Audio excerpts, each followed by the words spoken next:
సైడ్కి రావాలమ్మా మీరు మేడం వెనక్కి సలహా ఎవరు ఇచ్చారో మనకు తెలియదు కానీ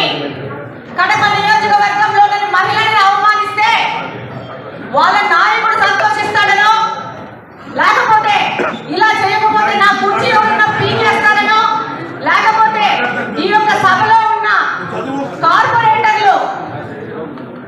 ఈయన కుర్చీ పీకేస్తారనో మరి ఏమి భయం పట్టుకుందో కానీ ఈ కుర్చీల ఆట మొదలు పెట్టారు. ఈ సందర్భంగా నేను తెలియజేస్తున్నాను, గత 8 సంవత్సరాల నుంచి ఇదే వ్యక్తి ఇదే పెద్ద మనిషి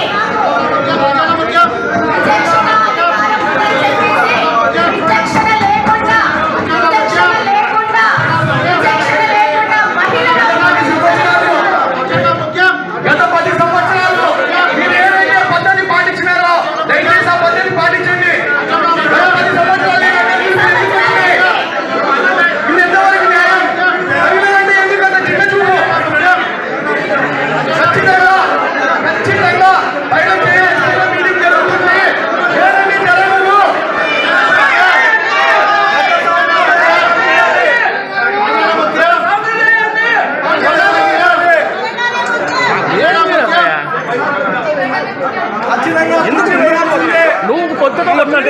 వచ్చాడే